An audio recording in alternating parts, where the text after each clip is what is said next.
Sir, जब हम राशि के गोचर की बात करते हैं, रेट्रोगेट की बात करते हैं, तो स्पेसिफिक टाइम और स्पेसिफिक पीरियड का जो इम्पोर्टेंस है उसको समझने की बहुत ज़्यादा ज़रूरत है। जैसे कहा जाता है कि 2025 मंगल का साल था, 9 नंबर का साल था। अब कह रहे हैं जो 2026 आएगा वो सूर्य का साल है, 1 नंबर का साल है।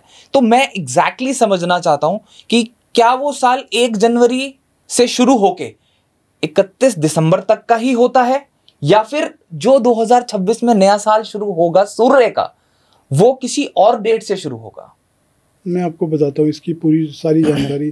देखो, अगर न्यूमरोलॉजी के पॉइंट ऑफ व्यू से समझोगे, एक पर्सनल ईयर भी हमारे साथ साथ चलता है। ये जो चल रहा है ये यूनिवर्सल ईयर है।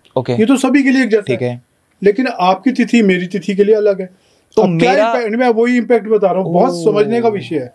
मेरी 1 अगस्त 1963 की डेट ऑफ बर्थ है जी।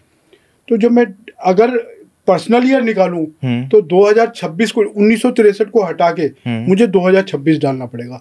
1/8/2026। अब इन सब का टोटल कर लो, जो आएगा वो मेरा पर्सनल ईयर होगा। और मेरा पर्सनल ईयर भी 1 आएगा, और मेरा यूनिवर्सल ईयर भी 1 आ रहा है, और मेरा मूलांक भी 1 है, मेरा भाग्यांक भी 1 है। धीरूभाई अंबानी वाला है जी, जो मैं बैठा हूँ आपके सामने। तो धीरूभाई अंबानी का भी 1-1 का कनेक्शन था।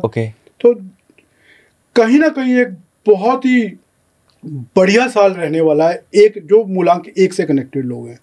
अब जिनका पर्सनल ईयर भी चांस की बात है 1 आ गया, तो ऐसे बहुत सारे लोग होंगे मेरे जैसे कॉम्बिनेशन, अलग अलग ईयर में ये कॉम्बिनेशन बना था 1-1 का। उनका जिनका भी 1-1 कॉम्बिनेशन बनेगा उनके लिए एक्स्ट्रा ऑर्डिनरी अच्छा साल है।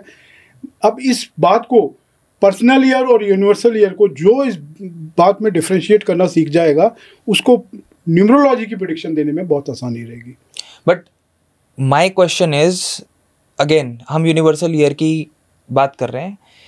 2025 1 जनवरी से 31 जनवरी तक 2025 हमारे कैलेंडर के हिसाब से है, और वो मंगल का साल है, राइट।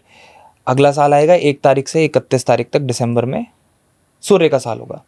क्या मेरा साल भी वही काउंट होगा, कैलकुलेट होगा कि मैं भी 1 तारीख से ही उस साल को कंसिडर करूं, या मुझे फरवरी मार्च से ऐसे किसी महीने से अपने साल को कैलकुलेट करना है? आपकी जो डेट ऑफ बर्थ है, हाँ, वहां से एक नई दिशा मिलेगी आपकी। लेकिन ये यूनिवर्सल ईयर का 1 का इफेक्ट जो सारे जनमानस पे आना है वो 1 जनवरी से आना शुरू हो जाएगा। हाँ, आपकी डेट ऑफ बर्थ के बाद जो, जैसे आपकी क्या डेट ऑफ बर्थ बताई आपने? 31/7/93। 31/7/93। अब 31/7 को ले लो, 7/4/11 और 1 नंबर 1/12। आपका जो पर्सनल ईयर 3 है, तो आप पे जो इम्पैक्ट आएंगे वो 3 नंबर और 1 नंबर दोनों के आएंगे। ओके। आपका जो 3 नंबर है ना वो पर्सनल ईयर जाएगा।